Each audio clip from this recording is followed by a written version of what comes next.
Thank you.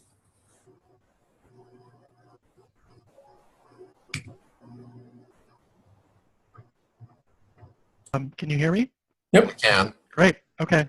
My name is Jeff Piestrak. I'm at Cornell University. I've worked in Mann Library, the Ag and Life Sciences Library, for about 20 years, and I work with David and John and lots of other awesome folks, including Rachel. I see she's on the call too. I've been working with e-extension, so I'm really interested in what you might be sharing today and learning that we can share with our colleagues across the country. So thanks for hosting. Thanks. How about Lucy? Good afternoon. I'm Lucy Joyce, Executive Director in Extension in Orange County. And I'm pretty excited to have a community issues background. Now we're fully engaged in developing and building and campaign education center in 4-H Park. And we're kind of caught between the crossfires of fire districts. But additionally, we have a very large Hasidic community, and some of the issues that I think will be discussed, what happened in Ramapo, people really feel for. So I'm quite excited to hear about this today. Thanks. Great. Melissa? I'm Melissa Watkins. I'm a 4-H resource educator in Tioga County, and I'm just very interested in learning more in this area, and as a new person in a county, just trying to take some of those points into what I do here.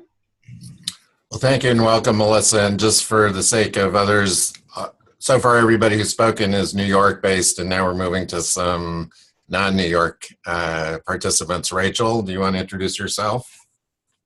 Sure. Hi, this is Rachel Wellborn. I'm Program Manager for the Southern Rural Development Center, and most recently been working with a national rapid response team looking at how Sipple might respond to civil discourse around race relations. So very interested in kind of seeing this work and how it might play into some of those efforts also.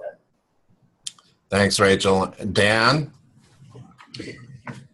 Good afternoon. My name is Dan Call. I am an extension specialist working in community and leadership development at the University of Kentucky in Lexington. Great, thanks. And I, again, am a senior extension associate in the Community and Regional Development Institute, and I'm one of the co-PIs on this project, and I'm expecting to be joined any minute now by Robin Blakely Armitage, who we work very closely together on this project, and but she had a family affair that she had to attend to, is planning to be here soon. So with that, John, do you want to start by just talking a little bit about your role in the university and then dive into the issue? Sure. Well, thanks everybody. This is a fun chance for me to share quite a controversial set of issues I've been involved with for almost 2 years now. But before we get to that, I'm an associate professor in the Department of Development Sociology here at Cornell. I am the faculty director of CaRDI. I think you all know the Community and Regional Development Institute we run here at Cornell. I also run the New York State Center for Rural Schools, which originally got some state money to get started back in 2008. In the spring of 2008, before the world changed in the fall of 2008, and our state money dried up pretty quick. But we've kept this thing together, mainly providing data and information out to the public, school board members, taxpayer groups, unions, administrators, teachers, whomever, in the form of these data tools. We're trying to take pre-existing state data and put it in a much more useful accessible way so that it can actually help people answer their own questions. So, and as a scholar here at Cornell, I study the intersection of communities, community vitality, and typically the educational system, or slightly broader social policies related to the educational system. And I write about this. I study it mainly in New York State in a couple of different focused areas, and I'm starting something new. And I'm actually leaving on Monday to go to Wales and then Scotland to pick up some of this work, do some cross-national work with some of the issues that are quite similar in rural Scotland, rural Ireland, and rural upstate New York and central Pennsylvania and the like. Once you get outside the cities and some of the wealthier suburbs, the demography looks remarkably similar across these different areas with slightly different governance and policy issues. So, so that's who I am. So, should I start with our topic? Yeah, so if you could take, like we talked, maybe 10 to 15 minutes where you kind of introduce people to what's been going on in the community you're working in and how you've been as a university-based educator, researcher, how have you engaged, what's happened, your, agony of defeat, thrill of victory, whatever you want to talk about. The full range. Let me start with this. I got a phone call about, it was a year ago this coming July. And I got a phone call from the commissioner's office, the Commissioner of Education in New York State.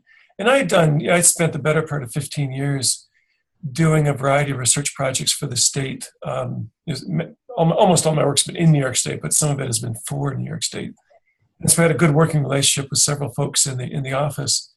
And I got a call one day saying, would you be able to do a favor for the commissioner and do a project for her? And that's about how they said it. And I said, well, can I ask what the project is before I say yes or no? And they said, well, have you ever heard of East Ramapo? And I had only heard of East Ramapo one time. And it was when I listened to a This American Life episode on NPR. It was a 2014 episode where they talked about this community that was in turmoil because a large and growing ultra-Orthodox or Hasidic Jewish population had taken over the school board and had engaged in massive cost-cutting and budget cutting and near crisis issues around democracy and voting and public programming and so forth. And if you haven't listened to This American Life episode, I'd strongly suggest it. It's a remarkably well done piece, and we're actually working to get them to come back and do a follow-up piece. But that was my only connection at all, and I had not done much work at all down in Rockland County, where this is. And if you're not familiar with Rockland County, it's if you start in New York City and go up north a little bit through Westchester County, and then go across the Tappan Zee Bridge, all of a sudden you find yourself in Rockland County. So it's just south east of Orange County, which it's Lucy's from Orange County. So, and I know you're dealing with this in a big way there. So I look forward to our conversations. But so that's how I got involved in this. But what the issue is if you go back to the late 1950s, fairly well documented, the first Hasidic family moved into Rockland County in about 1957, 1958. No big deal, no issues really whatsoever. But over the last multiple decades, the population has grown. They first started in a little town they created a town called New City, which is down there. And there's one sect that moved into New City and began to grow.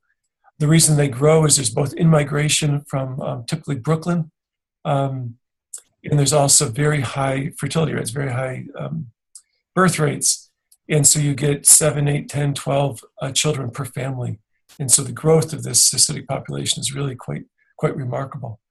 Next door, down the road in Muncie, another town down there that had been pre-existing. New City was brand new, but Muncie found that they began a different sect of the Hasidim, began moving in there in the 1970s. And there was a different phenomenon. They didn't create their own community. They started getting involved in the local municipality, local legislators and so forth. And they began getting very active in the political process and began trying to get zoning laws turned their way and get other political support from the leadership there. Fast forward several decades, and you get to the point where the small population turned into a larger population. And by the, let's call it the year 2000, you had probably 10 to 12,000 non-public students, children of school age, who by definition don't go to public school, they go to private yeshivas. There is concern amongst the leadership of these communities, the Hasidic communities, that their children were not receiving the constitutionally supported services through the public school system that they were otherwise entitled to. Part of this is transportation to non-public schools, which was a 1947 U.S. Supreme Court case. And part of it was special education. There were many reports of parents going to the local school board saying, my child needs special needs services and your school district is not providing them. There's some controversy over how this originated, but that's, as best I can tell, there's some of this conversation taking place. The population kept growing. The first school board seat, I believe, was around 2000, 2001, when a Hasidic member grabbed the first, this is a 9-member board. And by 2005 or 6, the majority, at least 5 members of the 9-member school board were taken over through free and public elections, had taken over the control of the school board. A few years later, they had every single member of the school board was a member of the Hasidic population. And this matters in some pretty fundamental ways, because we have a school system based on local governance, based on local school board elections, locally derived budgets with some state support, a little bit of federal support. And you have people, there's a history in this country, for instance, with white school boards controlling predominantly black school populations and making decisions in various ways to help and to hurt that minority population. There's grave concern when this happened in this school district called East Ramapo back in 2003, 4, 5, 6, as the board began to be dominated by the Hasidic population. And then something really, really, really important happened that I think forever changed how this was viewed down there. And that was, of course, the recession of 2008.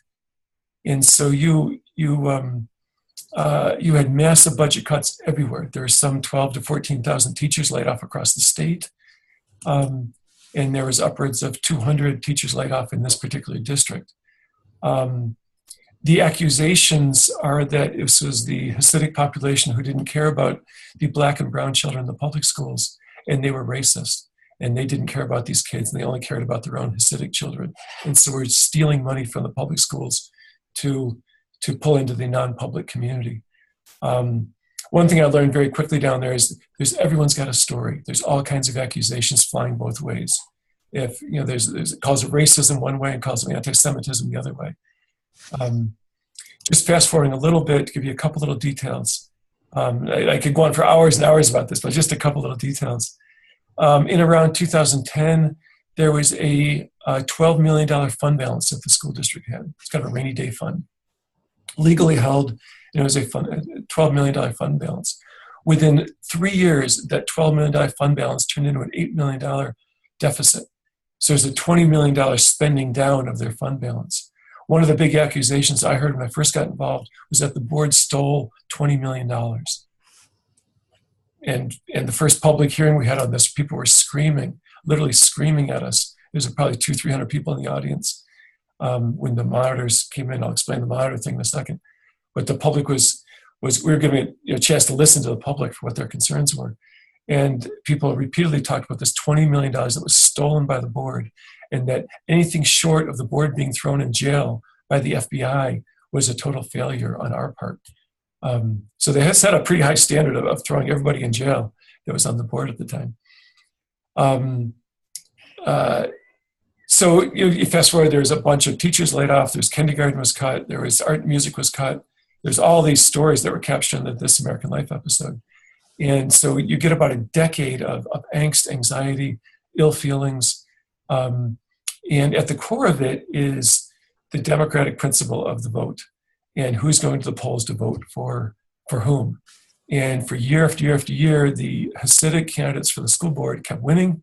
The publicly, the folks who were representing the public school community would put forth, they would consistently lose. The budgets were cut in different ways. Fund balance was spent down. I actually continually told folks down there, if they hadn't spent down the fund balance, I can only imagine how severe their budget, how severe the programmatic cuts would have been. And they didn't seem to fully grasp that notion. And they thought the spending down of that money the money was actually being stolen. It was not being stolen. Why were they spending $20 million a year on transporting non-public kids Well, of course, that's that 1947 Supreme Court decision that supports that. So that's not illegal either. And on and on and on. I'll get back to some of these stories. So let's fast forward. Summer of 2015, I get this call from the commissioner's office. John, would you be part of this, a team of monitors that the commissioner wants to put on the ground down there to study the heck out of this place, and then file a report to the State Board of Regents of what to do. So we were called in as kind of outside experts to come on into this community, study it, and make recommendations to the state of New York for what they should do, whether they should get extra money, whether they should get less money, whether the state should take over the school district, whether the board should be dismantled. You know, everything was on the table at that point. And we began our work. We listened and talked to a whole lot of people, heard a million stories. And this gets at one of our broader conversations that we'll have this afternoon about the role of information, the role of data, and when that can be helpful. And I'll tell a story at some point today when what you might consider a technical rational solution actually made things worse, or at least perceived to make things worse. So we, as a team, studied the heck out of this thing. And I realized that no, there was not $20 million stolen. It was, they spent down the fund balance and they got into the red. Their deficit spending year in and year out is traumatic and not good fiscal policy. There was a period of about 9 years in which 7 budget failures took place. When the public goes to the polls to vote on the public budget, they voted down. Predominantly, the basic sense of every one of those budget votes was the Hasidic community came out in droves and voted down the budget. The public school advocates go to the polls and were continually outnumbered. And so they've been screaming for a decade, we need to raise taxes, we need to pass these budgets, we need to rebuild program. And so this became one of our goals, is to come in and find out just what to do. So I know David wanted me to talk about my role. Well, I in a sense, I'm a mediator, but I'm chosen and tapped by the Commissioner of Education in New York State to do this. So I'm actually an arm of the commissioner. I'm not an independent Cornell professor doing this, although I sort of both. And this becomes relevant later on with a comment made by one of the public advocates. And so I said quite publicly, and to anyone who had talked to me when I first got down there, it is not my job, and nor will I be party to any conversation that says this child is more important than this child. And people, depending who you're talking to, they will have, the first child be public and the second child be non-public, or vice versa. I said, I'm not going to be party to a conversation of who's more deserving. This is about trying to serve all the kids' needs in this community. And this is a single community with a whole lot of kids. There's 32,000 kids, Hasidic and non-Hasidic. And again, the non-Hasidic population, the public school population is about 8,500 kids. Nowadays, it's about 3/4 poor, free lunch eligible kids. And now it's almost about 40% English language learners. There's a large Hispanic population from Central America that has moved in. And so the population of the public community has changed dramatically the last 10 to 15 years. It used to be predominantly white. The white students are virtually all gone. The black population grew, but it's been shrinking since about 2010 or so. And the Hispanic population has been growing rapidly. Population is consistently getting poorer and poorer as we're moving along. So you get these tensions of racial minorities, poor people on the public side, and you got this Hasidic group on the non-public side, and the non-public side controls the school board. So you can see the tension. You can see where this goes.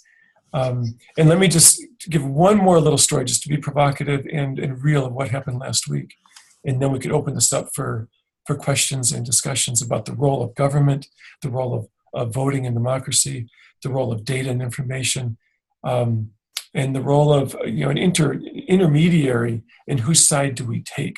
Who are we there to support? So let's fast forward to last Tuesday. A week ago, every school district in New York State, except for the big 5 districts, the largest cities, the public goes to the polls to vote for new board members, and they vote for their school budget. It's statutorily delineated, and we had that done in East Ramapo. There were about 14,000 votes cast, which is more than virtually any other district in the state, given the size of the population. And we jump ahead to 1 o'clock in the morning when the votes were tabulated, and one of the school board members stood up at the microphone to announce to the public who was in the audience at 1 in the morning. There were probably 25 public school advocates there and about 20 to 25 Hasidic people in the audience, along with there's 2 monitors now. There's 2 of us doing this work. We were there along with the board. And when the announcement was made that the budget went down 90% no to 10% yes, so the budget got voted down by a landslide. It was a massacre. I looked out in the audience, and both the public side, where they're wearing blue shirts because they're rallying for this budget vote, they were cheering and hugging. The public side was, and the non-public folks who were there were cheering and hugging as well. So both parties in the audience were cheering that the public school budget failed miserably. And so you kind of pose the question: how did we get there, where even the public advocates were cheering that the public budget got voted down? It was a bit of a surreal scene, although given the events of the prior week and how quickly things had changed, and this is where the technical rational explanation comes in later on. We can get to that later on. It was not surprising to me at that point, but it was still amazingly disturbing to watch that a community that was in desperate need of higher taxes, desperate need of rebuilding their tax base, desperate need of more spending on the public schools, the budget would be cheered that it got voted down. And so the question is, how did we get there? How did we get to that point where both sides, advocates on both sides, were happy this went down? And it was so let me give you the answer, and then I'll stop talking. The reason was, we decided in a very quick, literally over the span of about 3 or 4 days, with the commissioner, the superintendent, the board president, and the 2 monitors, in a whole series of private conversations, we agreed that the best course of action for the district and the community at this point in time was to put forth to the public an override of the local tax cap. So New York State has a property tax cap. In order to achieve an override of that tax cap, you need a supermajority, 60% of the votes of the public to do this. Here's our logic. We knew after 7 budget failures in 10 years, we need to rebuild that tax base. There's no way to do that when you live underneath the property tax cap. There's no way to rebuild sufficiently with increased cost of healthcare, increased inflation, and so forth. There's no way to rebuild if you're under that. So we were favorable to the notion of overriding the tax cap. Now remember who's in the room talking about this. Is the commissioner, the commissioner's attorney, it was me, the other monitor, Chuck Zaberla, there was the superintendent and the board president. So that kind of you might call the key people in the room. And we cooked up a plan to override the tax cap. But to do this, to get 6% of the vote, how are we going to do that? Well, we certainly need the support of the non-public side. What did the non-public side want? Well, they wanted transportation days for the non-public students who attend school when the public schools are closed. There's February break, and there's other days throughout the year the public schools are closed. And these 85 yeshivas are open, because now we're up to 26,000 non-public kids in the community.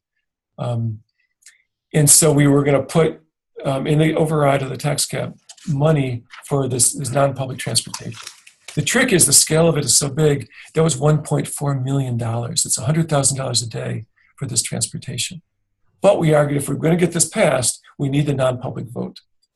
And so they wanted these days of transportation, so we put them in, we'll get that vote. So that's $1.4 million. The tax levy in total was $3.7 million. And so that means $2.4 million of new money will go to the public school side. Hire new teachers, build program, art and music, on and on. $2.4 million, which was more than they would have gotten under the tax cap.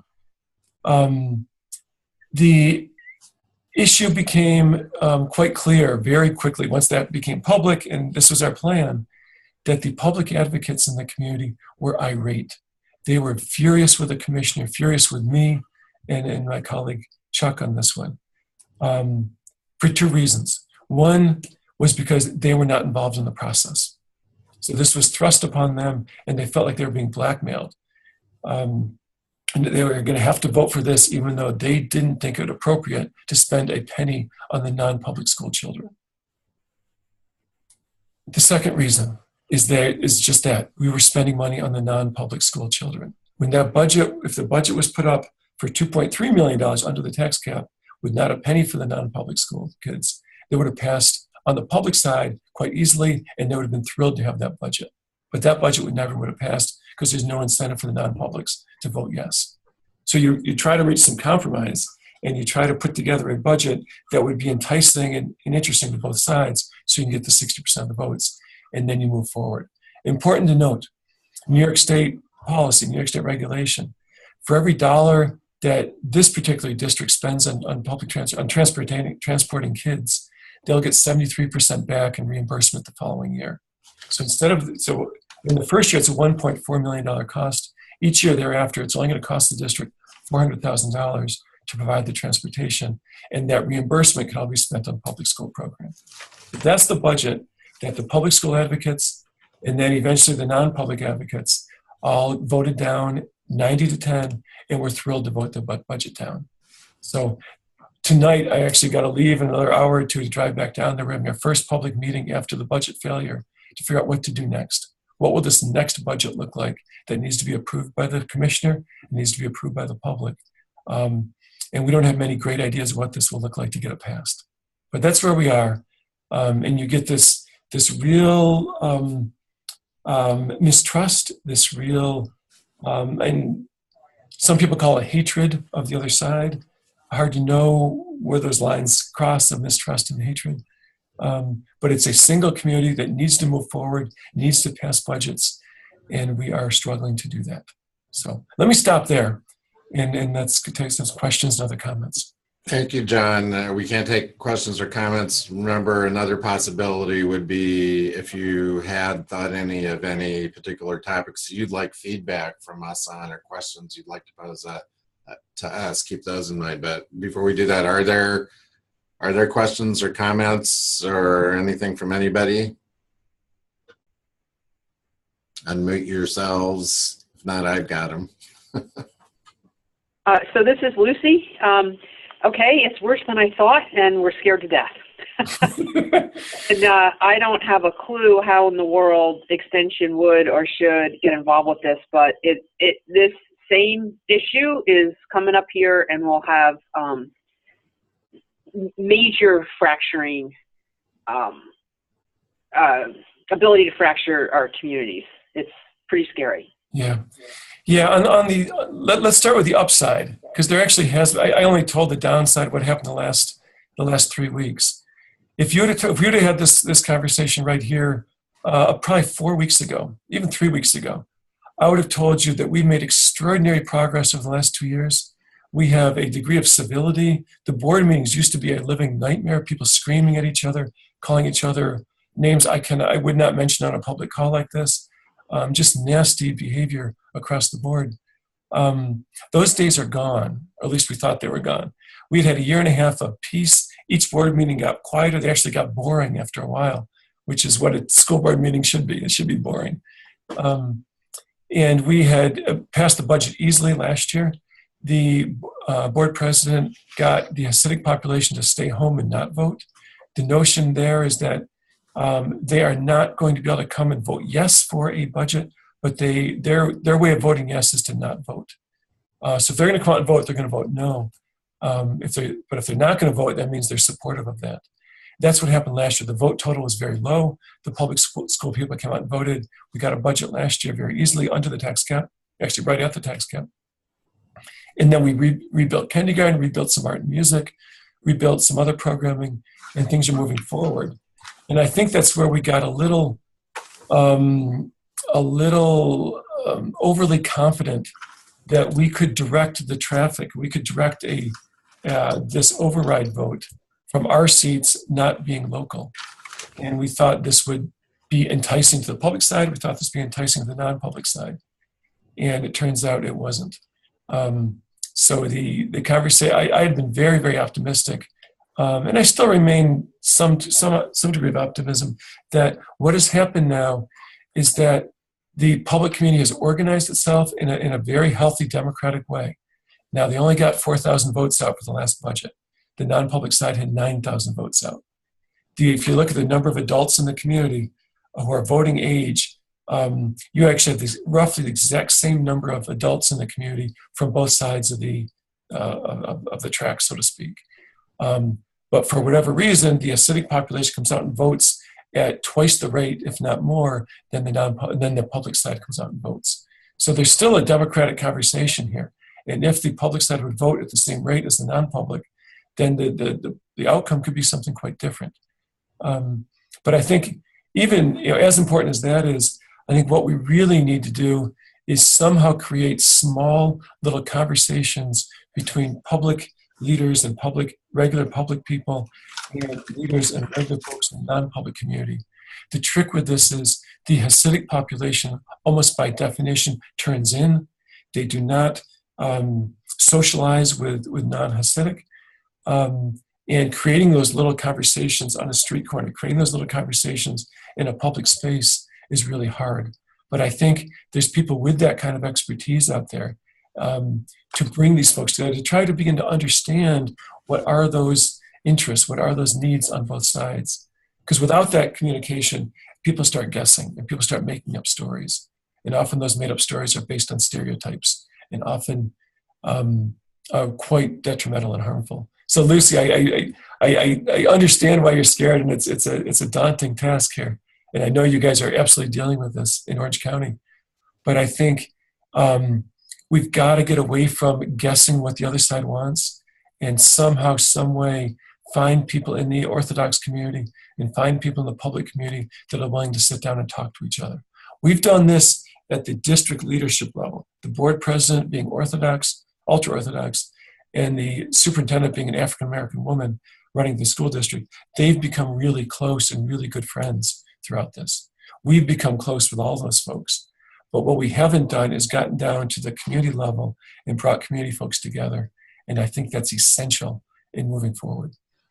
John, if I could just jump in, I'll let other people in a second, but could you talk a little more about, you mentioned that you're a professor, that part of this was about research, but you're also in this role as a monitor. So, which puts you in a very different role. And a lot of the things that you're just talking about are almost as if you are a policymaker in some sense in this role. So could you talk a little more about the synergies and tensions that you feel, if you do, in the, switching from one hat to another? And when you're talking to someone like Lucy, who is a county-based educator, can you think about, well, what kind of advice you would give to her as an educator in a community with extension to how they should or shouldn't think about getting involved? Yep. Yeah, my role has been a bit cloudy as far as exactly what my role is, exactly who I represent. I walked in down there being appointed by the commissioner and I always introduced myself as a Cornell professor. I told everyone I've had no interaction with this community before. The only thing I knew about this community was from the This American Life story. I said I bring to this a sociological perspective, and I bring to this knowledge of how school finance works and how the dollars work in New York State around funding public education. And I came at it from that perspective with that caveat that I'm here to serve the community. I'm not here to serve one child's interest over the other. And I tried to make that very, very clear. But let's fast forward to last week. A week and a half ago, is probably 5 days before the budget vote. We met with a bunch of public school community leaders. And we were giving them our pitch once again for why this budget was helpful to them. And they said to us, we understand you're going to give us this technical rational argument, this researchy kind of, and I can show you this is why this is a good idea. There it is. That's our sense of a good idea. They said, put that away. We understand that may serve us financially. That may serve us in a good way financially. That's not the point. And I'm thinking, oh my goodness. They said, the point is we were not involved in this. We don't have power in this conversation. And so me as an external person coming in with quite a bit of informal power, given what the trust that we've built over the last year and a half, almost 2 years. But no, we have no legal authority down there. We have no legal authority to tell the board they were wrong. We're welcome to tell the board they're wrong, but if the board ignores us, we have no recourse. If the superintendent does something, we can tell her that we would do something differently, but we have no legal recourse there. So that's important to note. But so this process was violated, and the notion that these public advocates felt powerless in the face of this conversation that was taking place was everything to them. And I think that's a really important lesson that we learned. And we said, guilty as charged. We were moving very quickly. We did not meet with you. We did not run these ideas by you. We are guilty of that. And I would try, but look at how good the numbers look for you. And they said no. And then one of the women who's actually running for the school board, one of the public advocates running for the school board seat, who then subsequently lost, but she said, I thought you were here to protect us. Her sense of my role was to protect the public community.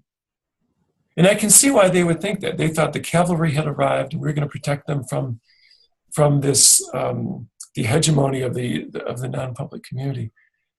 And I still struggle how to respond to that, because I don't view my role as protecting the public side. My role is trying to, as I view it, is trying to advance the whole community forward in a peaceful, civil way with some civil dialogue in place where we can advance the finances so that the school budget is more stable, and we can have a political process by which the communities can be pleased with the progress the community is making.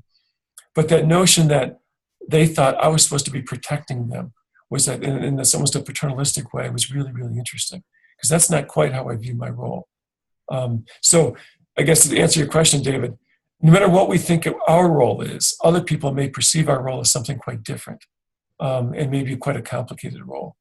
I represent the non-public children as much as I represent the public school kids, because the problem is across the entire community that they cannot get budgets passed to advance their public institution of public schools and serve the non-public kids in the way that's constitutionally supported. But that makes a big difference if I'm there protecting the public kids or if I'm there protecting all children. The solutions look very different. Can I just push you a little bit farther beyond that even? So, and this is again trying to tease out the difference in the multiple roles that you're playing simultaneously.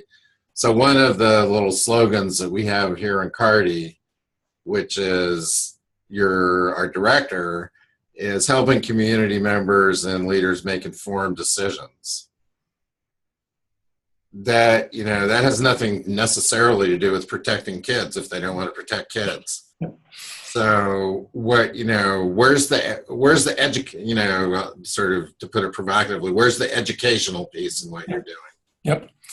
Yeah, from the first day I got down there through today, I was working on some numbers this morning. I have used as a strategy to solve problems and to squelch rumors, because separating fact from fiction in a contentious environment like this is really, really hard, because everyone's got a story, and there's always some nugget, some kernel of reality in the accusations that they make. The notion that $20 million disappeared, it did disappear. It wasn't stolen, but there's still this $20 million issue. There's an issue of a swimming pool on school grounds in the summer that the public school kids were not allowed to use. And the public school folks thought this was outrageous, that there be on public property, there was a swimming pool built, a temporary one, above ground pool for the summer, that the Hasidic kids could use, but the public school cannot use. How could that be legal? Well, it turns out that it's totally legal to rent property. School districts do this all the time. They rent property.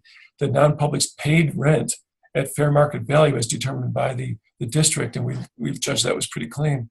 And they were able to rent that and use it for the Hasidic purposes. The boy, I forget which is which. The boys are used in the morning and the girls in the afternoon, because there's total gender segregation amongst the Hasidic children.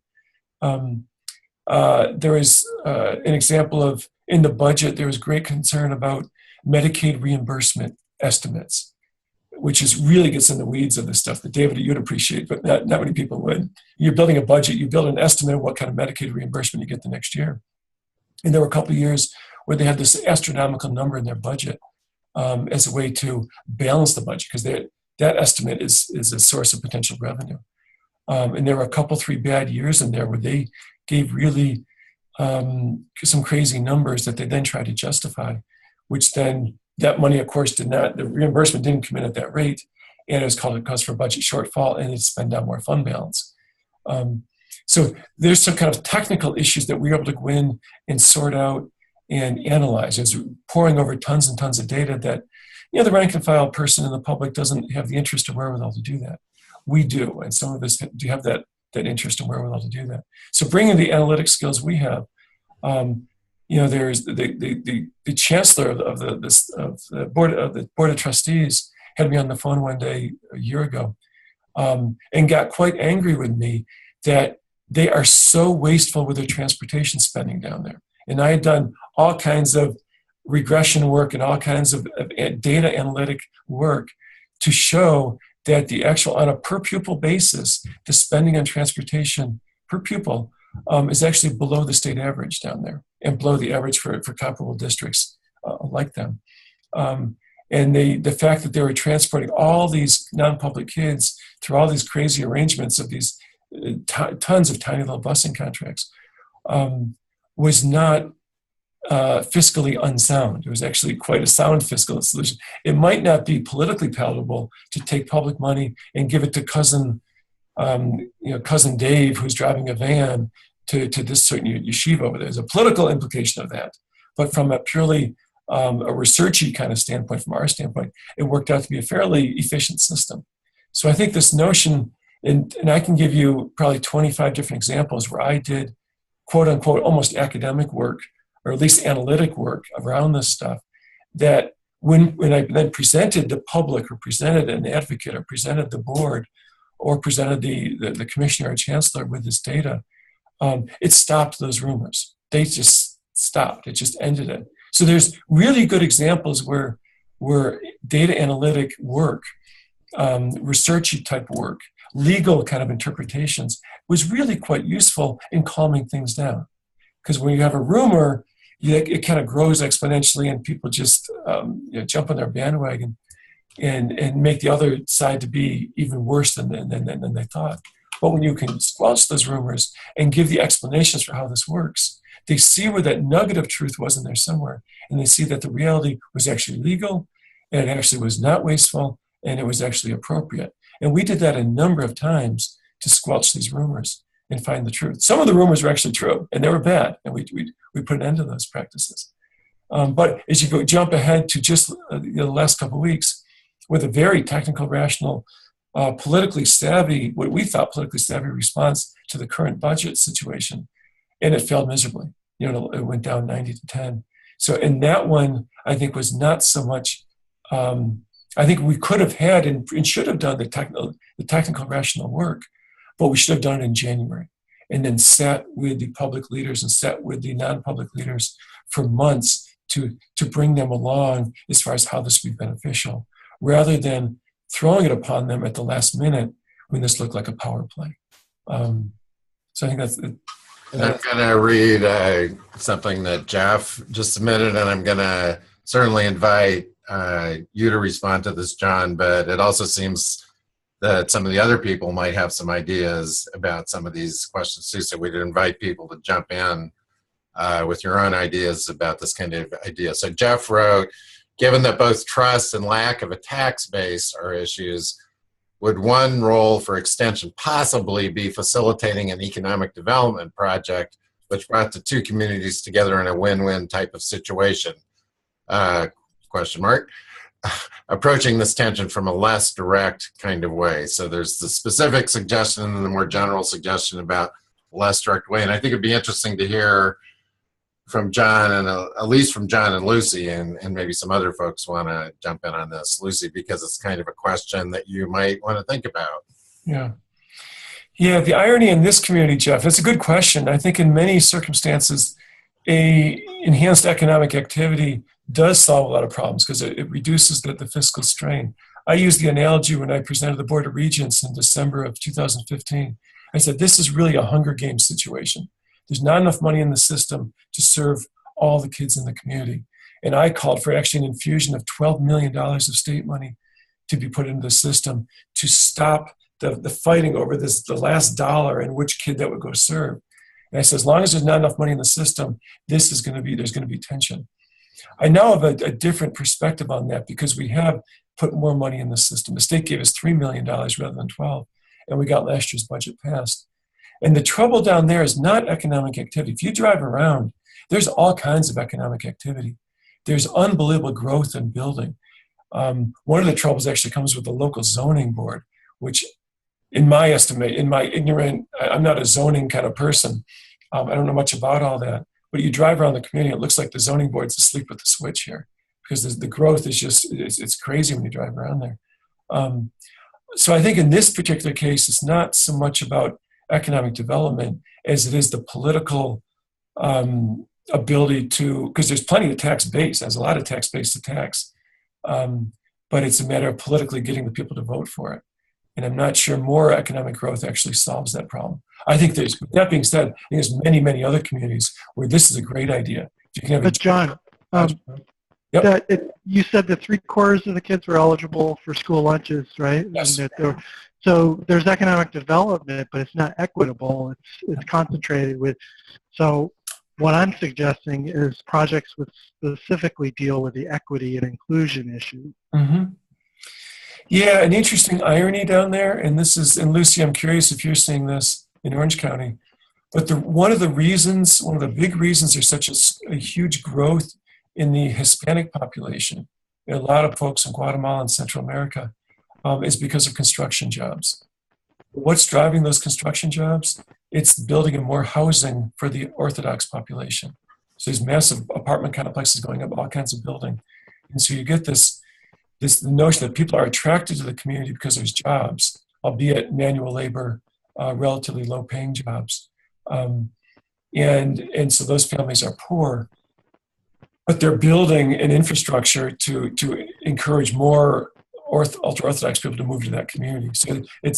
And you're right, Jeff, in that there's the haves and the have-nots. Although within the Orthodox population, it's not a very wealthy population. They have 8 to 10, 12 kids per. The women are not allowed to work. Many of the men actually study the Torah all day, do not hold jobs. Only some proportion of the adult males in the community, the Orthodox community, actually work. So it's a really interesting dynamic down there of how to try to reduce poverty, because you've got a lot of poverty on the Orthodox side for some reasons, and then poverty on the public side for slightly different reasons. And trying to get at that poverty is a really interesting question, but you get two very different types of poverty or different reasons for the poverty in the community. So others? Lucy, I wonder if you'd be willing to, you said when you first heard the story, you were reacting with fear or terror or something like that. I wonder if you, in responding to Jeff's question, have any thoughts about how, is this something that in your county extension should just try and stay out of entirely? Is there a pathway into this that could be constructive? Maybe. Do you have any kind of gut feelings about how you could move into this type of issue area? Well, that's why I'm on the webinar. It's so big. So, backstory here, a village, Hasidic village was created in the early 70s called Kiryas Joel. And because of the tensions with the local Monroe-Woodbury school district, our former governor, Mario Cuomo, right, our big constitutionalist, did a huge unconstitutional decision along with the state legislature that acted faster than anything else, right?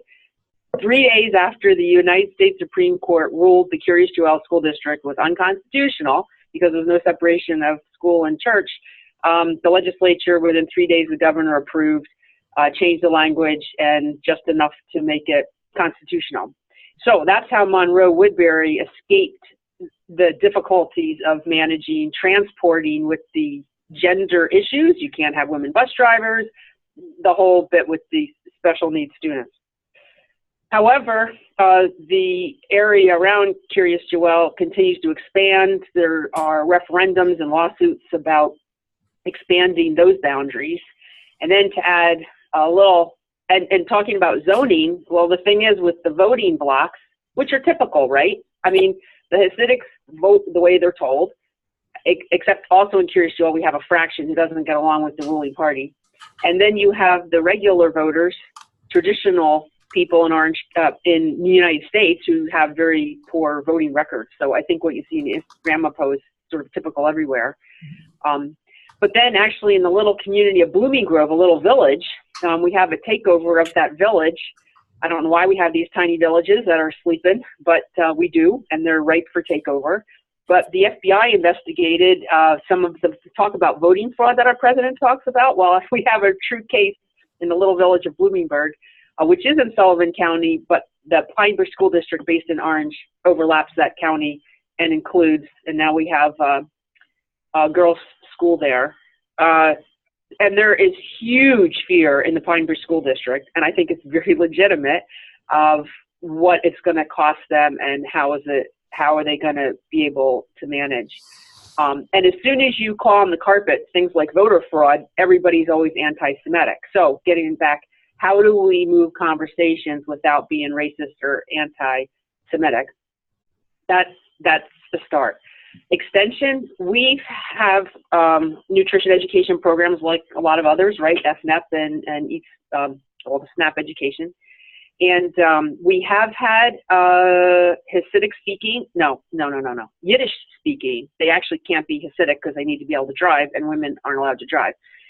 So an Orthodox Yiddish speaking woman, educator, didn't work out really well, but we're very hopeful and excited to house such a educator in Rockland County to cover Orange and Sullivan, which has a big summer population of the Hasidim, to deal with nutrition education. That's something it's kind of safe, and we're really hopeful that we can establish. Anytime our office gets called on any number of issues, it doesn't go anywhere. Getting to the employment, sort of interesting what you said about the construction job, Don. I didn't realize that. That's a good thought, and something to consider. But a poultry processing plant was, through state dollars, allowed to be built in the village of Curious Jewel for employment for the Hasidim, but I understand there's a lot of undocumented who are actually the workers there. So that's kind of interesting too. I think I rambled. I'm not sure that was really helpful, but.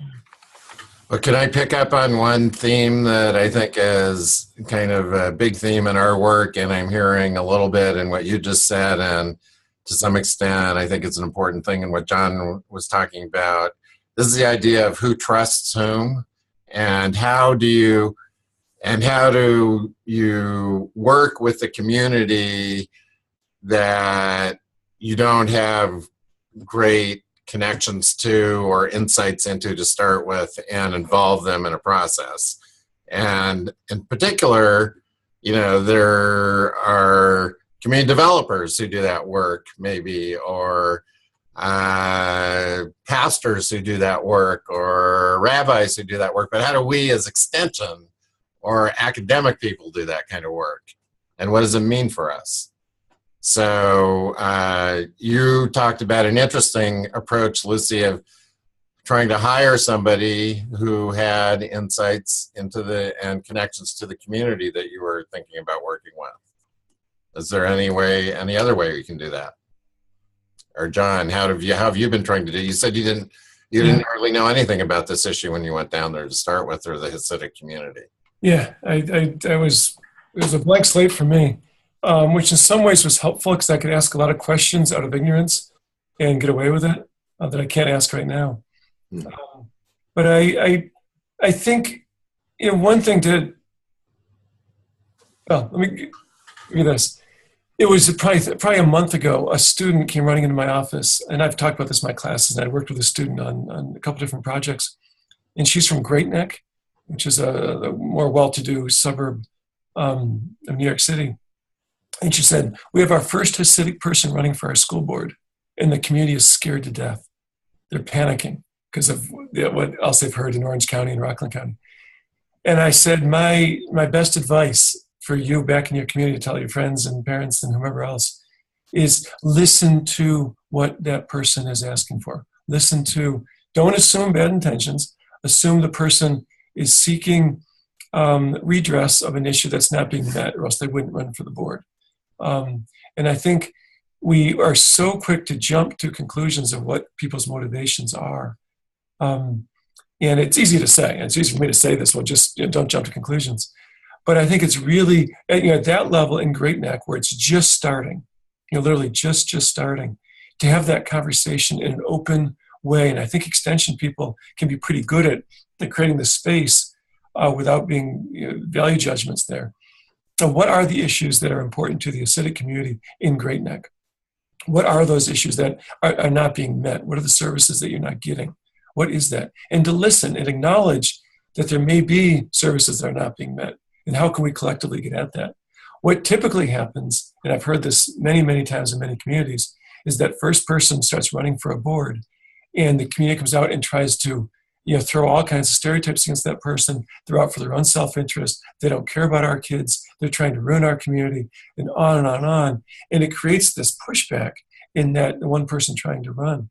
And I think once you get to the point where we are in East Ramapo, it's it's too late for any of those initial conversations. But getting back to what are the real core interests of the different parties, and somehow creating a space in which we can hear those and get them down on paper and have them be honestly shared, because otherwise it's all this rhetoric and name calling and energy that is just put to ill will.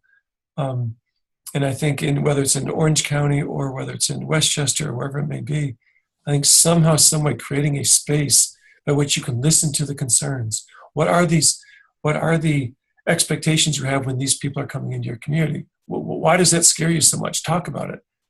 When the other people are coming into the community, what are you looking for? And talk about that. Because I have found, not every time, but probably 9 times out of 10, the reality was much less painful, much less scary than the accusations being thrown about. It was much less sinister. And I wonder, Melissa or Jeff or again Lucy, whether in this, maybe not with the Hasidic community necessarily, but is there any point in your own work as educators that you have faced this question of how do I engage with somebody, let's say, in a poor community? How do I build a bridge, to use a term that I know Jeff is quite familiar with, to people that we need to work with somehow? How can we do that sitting in a university or affiliated with the university? Have you ever had to deal with that?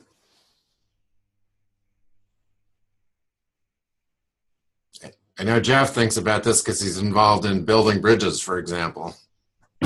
Well, I think the main thing is that we need to go to where people are and not keep organizing events and inviting them to our space. We need to go to places where we're uncomfortable, but the other folks are comfortable. But the situation that John describes is very challenging. How do you get people to go into each other's spaces when it's, you have a very extremely Orthodox community on that one side? That it makes it very challenging. I don't really know. This is a situation that I don't know that would work. And we see this on this campus. When I'll talk to students about this. When was the last time a student who might be a very well-meaning liberal, and I said, when was the last time you spoke to a real conservative, politically conservative person on this campus? And I think you can even take away the challenge of the acidic kind of turning in notion, and even go in on a college campus such as this, and the social isolation that is created by different groups is so extensive. Mm-hmm. And I think there's no reason for that here. We can see the religious and socio-cultural reasons why the Hasidic community does not socialize outside their circle. Not that we still couldn't have some public spaces in there to create these conversations, but even starting on this campus and across the country with the the whole polarization of Republicans and Democrats right now. I think there's a very similar issue that we just, even when it looks to be much easier, we struggle to get this done. And Melissa, I wonder, in your job, is there any aspect of it that is a challenge for you in terms of how to reach out to parts of the community that you work in that, you know, that seem like for maybe not as strong reasons as this divide John is talking about, but somehow they're just not engaged or are difficult to engage? Or is that not really part of your role in your job, if you're still there?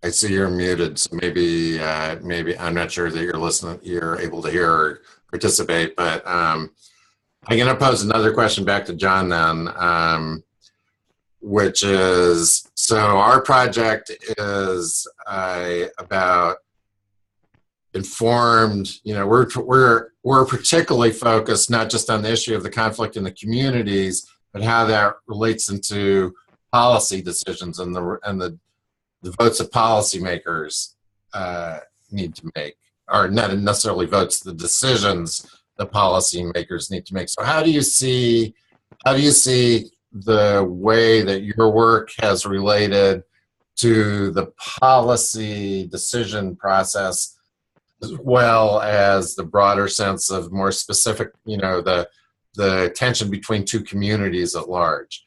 And I'll ask that in particular because I don't know a huge amount about the Hasidic community, but a little bit, but partly the way you've described him, partly from what I know of him, leadership within that community plays a really important role. So there's the leadership piece of it, and then there's the grassroots parts of it, and how you think about how those go together. Yeah, we got a window into this when we were trying to get a state law passed, and we've done this twice now with state laws.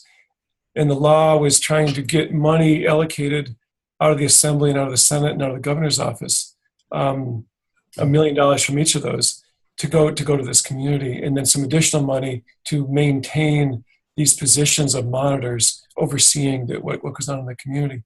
And those kind of legislative conversations in Albany with the elected officials and with the governor's office, those issues at stake were far beyond this little community of East Ramapo and far beyond Rockland County, because of the tremendous political influence that the Hasidic leadership wields in New York City. And the governor was well aware of this, as in the local electeds were in a pickle on this one. They're in a tough spot because their voting blocks, who they need to get reelected, is shifting in these communities. And the two different parts of their communities are at odds of each other. There's very little common ground.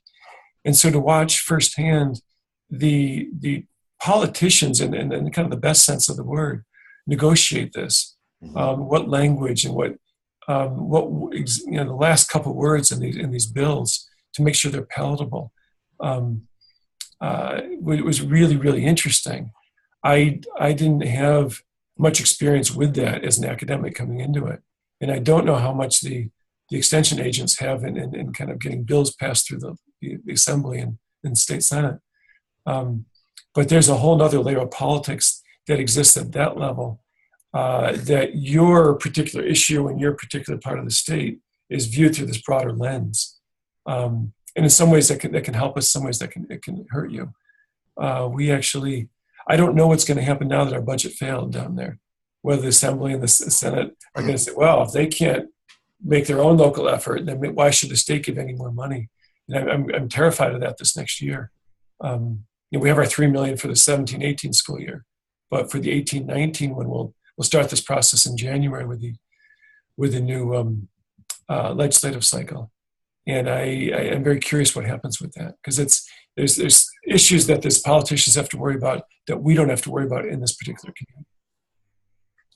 So let me go back to the idea of informed decision making.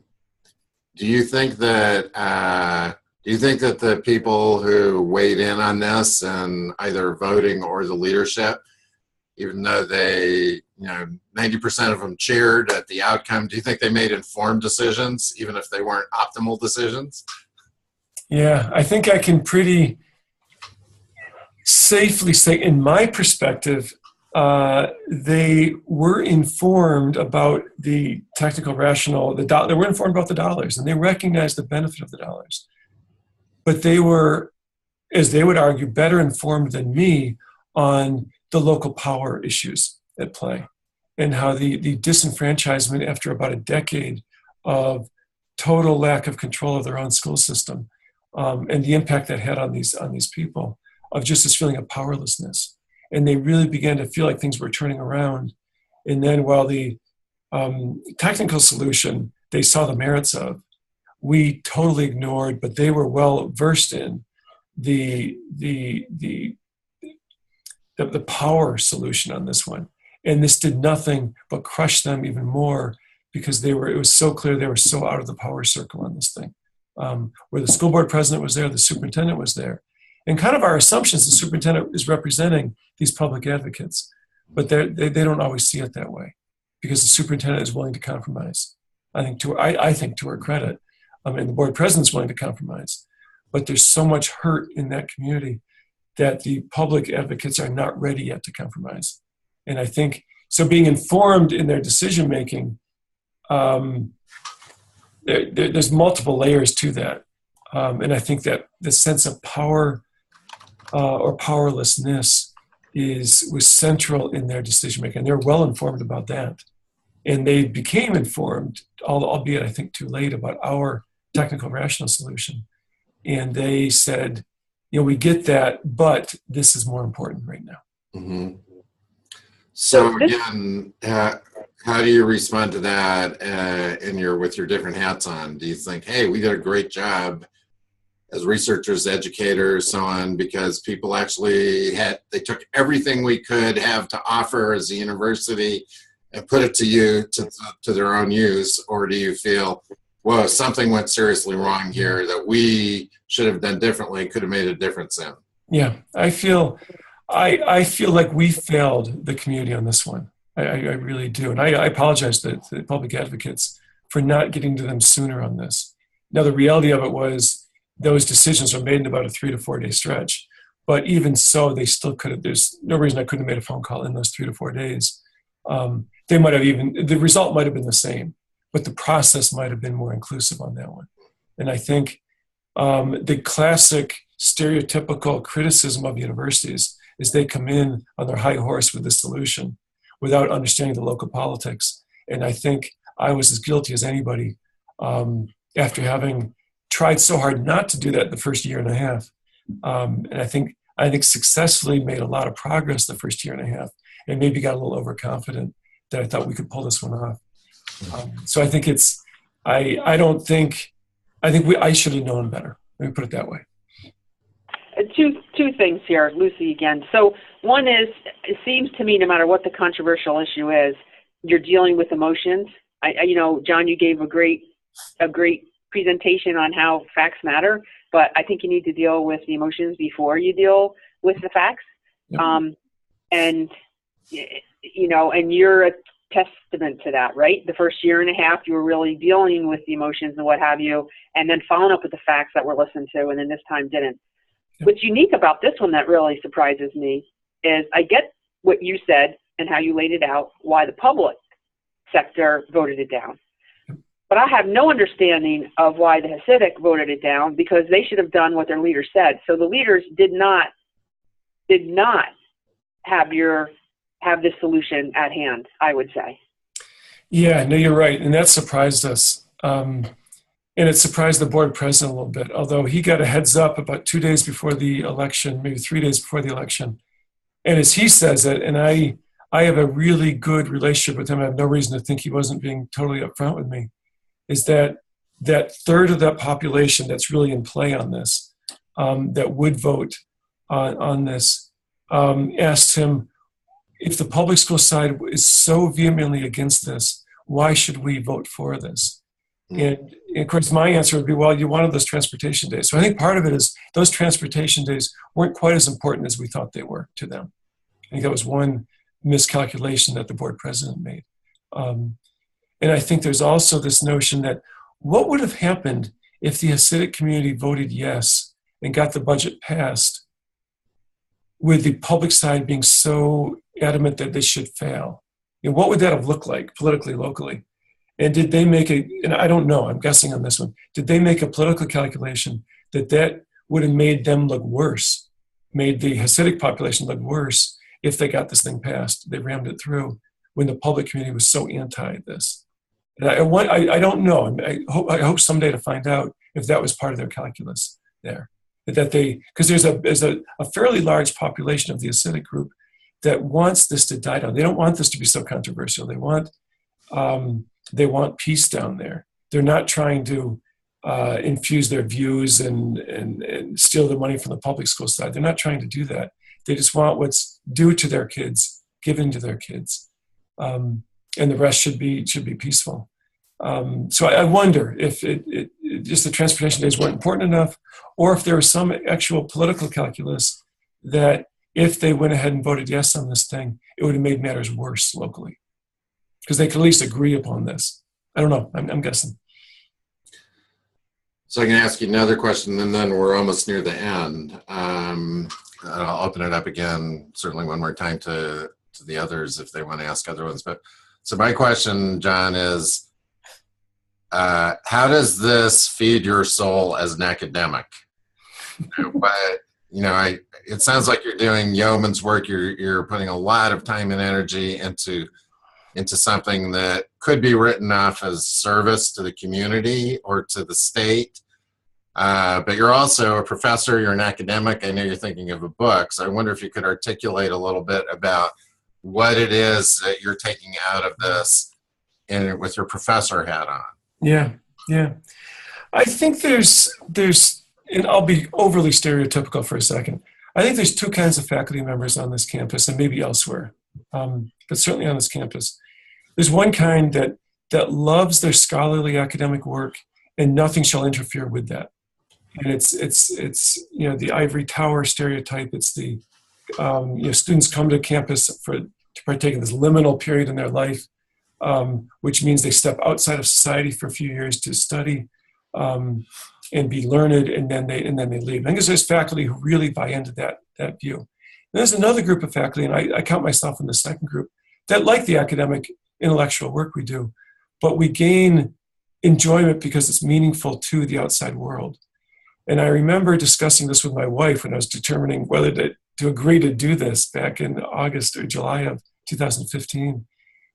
And I said to her, I'm going to do this, even though I shouldn't, because it's going to slow my own promotion down here. It's going to impact me in negative ways around campus. But I'm going to do it because I like to think that I serve New York. Cornell's the land grant institution for New York State, and I like to think we serve New York State in a certain way. And here's literally New York State calling me up on the phone and saying, please help your home state. And that felt good to me, to be able to go help my home state in a problem that seemed intractable, but I thought I had something to offer. And I think after a year and a half, 2 years of this, I think I do have something to offer, but I think we need more help. We need people in there that better understand how to help people heal, how to help people get over trauma and so forth. And I don't have that expertise. That's not what I know. But I think I still can contribute in the informed decision-making part of this, of doing analyses to start to keep squelching rumors and to lay out a path forward that once these other issues are dealt with, and I think, going back to Lucy's question, that emotions need to be dealt with before these technical rational responses. I actually think they need to go hand in hand. I think we can't wait until the emotional issues are cured. But I think they need to go side by side moving forward. And I can do some of that, and I enjoy the intellectual work, and I will somehow, some way get some intellectual contribution or some university contributions out of this with written papers and journals and a book or something, which is what the university cares about. But but I think there's also that sheer enjoyment of those of us on this side of the coin that like to think that our work and our training, our expertise can help someone out in the real world. And I think there's many of us who like to do that. And this is certainly a case where we've taken some bumps and bruises along the way, particularly in the last 2 weeks, maybe a bloody nose or two. But over the course of the broader 2 years, I think it's been a net gain for that community, and it's been enjoyable for me. It's shaped my classes I teach. I bring this right into my classes, and I brought in some guest speakers around this stuff, and we'll do more of that in the future. So I think some of us can figure out a way to intellectually make this work for us as professors. But at the core, there's a selfish desire, and I think it is a selfish desire to feel like you're doing something that's useful. Thank you. Any last comments or questions before we wrap up here? I would say that Robin joined a few minutes ago. Oh, hi. Hi, folks.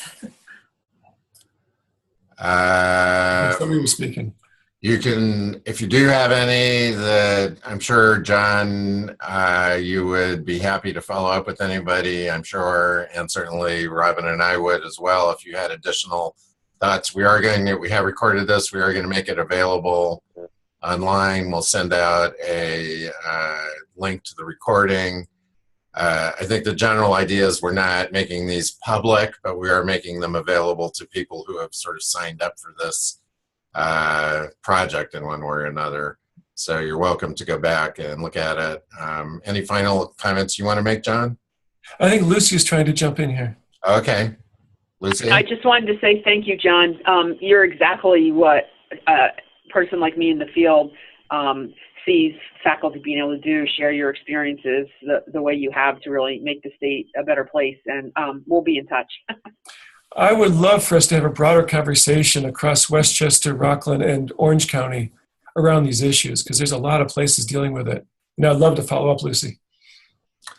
Okay, well, thanks especially to John as our guest. We will be, after we go to the NACDAP conference early next month, we will be scheduling additional webinars like this. And so if you might be someone who'd be interested in doing it, let us know. And if you're interested in participating again in these conversations, you'll be on our mailing list, and we'll send out the timing and let you know about other opportunities over the next couple of years. So thanks again, and goodbye. Thank you.